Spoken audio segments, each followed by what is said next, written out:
तपाईहरू सम्पूर्णलाई मेरो युट्युब च्यानलमा स्वागत छ। आज माघको 21 गतेबाट चाहिँ यस जाल्पा सामुदायिक लघु वित्त कम्पनीले चाहिँ आफ्नो आइपिओ चाहिँ बिक्री खुल्ला गरिसकेको छ र म आज यस भिडियो मार्फत चाहिँ यो जाल्पा सामुदायिक लघु वित्त कस्तो कम्पनी हो, साथै यस कम्पनीमा चाहिँ हामीले गरेको हजारको लगानीबाट चाहिँ कति प्रॉफिट गेन गर्न सकिन्छ, साथै यस कम्पनीको चाहिँ फन्डामेन्टल सेक्टर कस्तो रहेको छ भन्ने कुराहरूको बारेमा चाहिँ म आज हजुरहरूलाई यस भिडियो मार्फत जानकारी गराउने छु। यस जाल्पा सामुदायिक लघु वित्त कम्पनीले चाहिँ आज माघको 21 गतेबाट चाहिँ हामी जस्तो सर्वसाधारणहरूको लागि आइपिओ निष्कासन गरेको छ।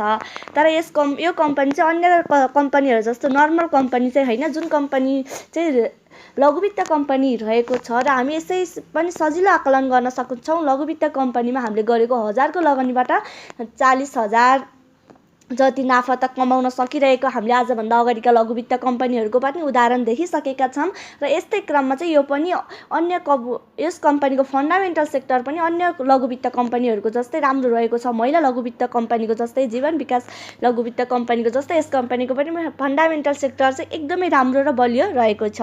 र अब कुरा गरौँ यस कम्पनीले कति रकम बराबरको आइपिओ निष्कासन गर्दैछ भन्नुहुन्छ भने यस कम्पनीले चाहिँ 5,22,00,000 रकम बराबरको 5,22,000 किता सेयर चाहिँ निष्कासन गर्न लागेको हो र निष्कासन गर्न लागेको सेयर मध्येबाट पनि यस कम्पनीले 8,000 किता चाहिँ आफ्नो कार्यालयमा कार्यरत कर्मचारीहरूको लागि छुट्याएको छ भने त्यस्तै गरी अर्को 26,100 किता चाहिँ सामूहिक लगानी कोषको लागि सुरक्षित राखेको छ र बाँकी रहेको 4,87,900 किता सेयर चाहिँ यस कम्पनीले हामी जस्तो सर्वसाधारणहरूको लागि चाहिँ निष्कासन गरेको छ। र अब एमाउन्टकै कुरा गर्ने हो भने त यो कम्पनीले त्यति ठुलो मात्रामा चाहिँ आइपिओ निष्कासन गर्न लागेको छैन। जम्मा 4,87,900 किता सेयर मात्र यस कम्पनीले कर्मचारीहरूको लागि भनेर छुट्याएको छ र यही 4 लाखको हिसाबले कुरा गर्ने हो भने जम्मा यस कम्पनीको सेयर चाहिँ 48,790 जनाले चाहिँ 10 किताको दरले हात पार्न सक्ने देखिएको छ र त्योभन्दा बढीको हात त अब यस कम्पनीमा पनि खाली नै रहनेछ। अब अहिलेको सङ्ख्यामा त अब डिम्याट हुनेको सङ्ख्या नै 20 लाखभन्दा बढी नागिसकेको छ र यस कम्पनीमा पनि धेरै मानिसहरूको हात चाहिँ खाली रहने देखिएको छ। र अब कुरा गरौँ यस कम्पनीले चाहिँ आइपिओ निष्कासन गर्ने क्रममा चाहिँ प्रभु क्यापिटललाई चाहिँ आफ्नो आइपिओको बिक्री तथा प्रवर्धनको जिम्मा चाहिँ प्रभु क्यापिटललाई दिएको थियो भने यही क्रममा चाहिँ यस कम्पनीलाई चाहिँ इग्रा नेपालले चाहिँ इग्रा डबल बी रेटिङ प्रदान गरेको छ र जुन रेटिङको अर्थ चाहिँ यस कम्पनीको वित्तीय दायित्व वहन गर्न सक्ने क्षमता चाहिँ मध्यम जोखिम रहेको छ भनेर यस कम्पनीको रेटिङले पनि हामीलाई कुरा सजिलै देखाइरहेको छ। र अब यस कम्पनीले पनि अब आइपिओबाट उठेको रकम त अब विभिन्न सेक्टरमा खर्च नै गर्ने, विभिन्न सेक्टरमा लगानी गर्ने भन्ने कुरा जानकारी गराइसकेको छ र यस जाल्पा सामुदायिक लघु वित्तको हेड अफिस चाहिँ पोखरा कास्कीमा रहेको छ। र अब यस कम्पनीको फन्डामेन्टल सेक्टरको कुरा गर्ने हो भने यस कम्पनीको आइपिओ निष्कासन गर्नुभन्दा अगाडिको पेड अफ क्यापिटल यानि कि चुक्ता पुँजी चाहिँ 10,78,00,000 रुपियाँ चाहिँ यस कम्पनीको आइपिओ निष्कासन गर्नुभन्दा अगाडिको चुक्ता पुँजी रहेको छ र आइपिओ निष्कासन गरिसके पश्चात चाहिँ यस कम्पनीको पनि चुक्ता पुँजी बढेर चाहिँ 16 करोड रुपियाँ चाहिँ यस कम्पनीले आफ्नो चुक्ता पुँजी पुग्नेछ भन्ने कुरा पनि हामीलाई जानकारी गराइसकेको छ। र अब यस कम्पनीको इपिएसको कुरा गर्ने हो भने 2077-78 को रिपोर्ट अनुसार यस कम्पनीको इपिएस चाहिँ 96 रुपियाँ 75 पैसा यस कम्पनीको इपिएस रहेको छ र त्यस्तै गरी यस कम्पनीको नेट वर्थ पर सेयर चाहिँ 369 रुपियाँ 86 पैसा चाहिँ यस कम्पनीको नेट वर्थ पर सेयर रहेको छ।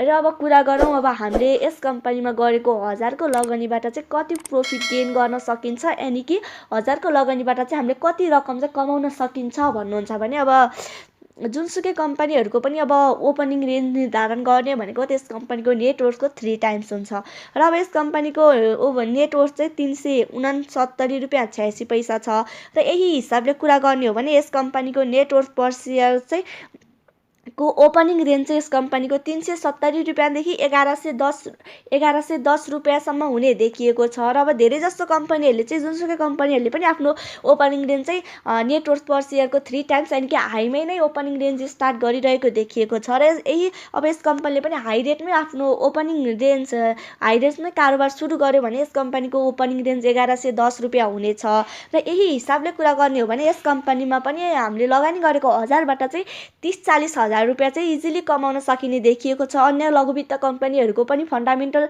यो जालपा सामुदायिक लघुवित्त जस्तै सेम रहेको थियो। अब ती कम्पनीहरूबाट पनि हामीले 1000को लगानीबाट 40,000 भन्दा त धेरै कमाउने मान्छेहरू पनि अहिले हुनुहुन्छ र यही हिसाबले कुरा गर्ने हो भने यस कम्पनीमा पनि हामीले गरेको लगानी 1000को लगानीबाट 30-40,000 रुपियाँ चाहिँ हामीले कमाउने देखिएको छ। तर जटिल कुरा के भन्नुहुन्छ भने अब आइपिओ नै नपर्ने चाहिँ धेरै चान्स छ।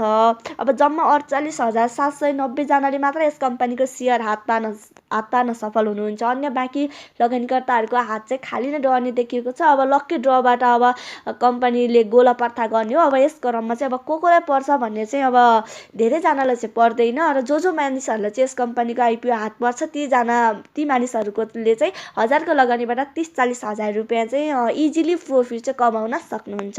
र अब कहिलेसम्म आइपिओ दिने भन्नुहुन्छ भने अब यस कम्पनीले आज माघको 21 गतेबाट आफ्नो आइपिओ बिक्री खुल्ला गरिसकेको छ र यस कम्पनीको चाहिँ यही माघको 25 गतेसम्म चाहिँ अब आफ्नो आइपिओको बिक्री खुल्ला समय तोकेको छ। र अब अहिलेको समयमा त अब आइपिओ खुलेकै पहिलो दिनमै ओभर सब्सक्राइब भएका हामीले धेरै कम्पनीहरूको उदाहरण पनि देख्दै आइरहेका छौँ। र यदि माघको 25 गतेसम्म आइपिओ पुरै बिक्री भइसकेन भने फागुनको 6 गतेसम्म भनेर डेट त राखेको छ। र अब तपाईँहरू चाहिँ फागुनको 6 गतेसम्म आइपिओ भर्न पाइन्छ भनेर ढुक्क साथ नबस्नु होला। अब आज नै ओभर सब्सक्राइब हुने धेरै चान्स रहेको छ। अहिलेको समयमा अब सेयर बजारमा चाहिँ धेरै लगानीकर्ताहरूको क्रेज चाहिँ एकदमै बढ्दो छ। सेयर मार्केटमा चाहिँ अहिलेको नयाँ लगानीकर्ताहरूको चाहिँ एकदमै क्रेज बढ्दो छ। त्यही भएर अब फर्स्ट दिनमै ओभर सब्सक्राइब हुने पनि धेरै सम्भावना रहेको छ। त्यही भएर तपाईँले ढिलोमा चाहिँ यही माघको 25 गते चाहिँ अफिस टाइम 5 बजेभित्रसम्म चाहिँ यस कम्पनीको सेयर चाहिँ भर्नुहोला। तपाईँहरूलाई यो भिडियो कस्तो लाग्यो? सेयर सम्बन्धी अन्य यस्तै भिडियोहरू हेर्नको लागि यो युट्युब च्यानल सब्सक्राइब गर्नुहोला। साथै मैले हालेको अन्य भिडियोहरू छिटो र सजिलै थाहा पाउनको लागि साइडमा रहेको बेल आइकन पनि क्लिक गर्नुहोला। Thank you.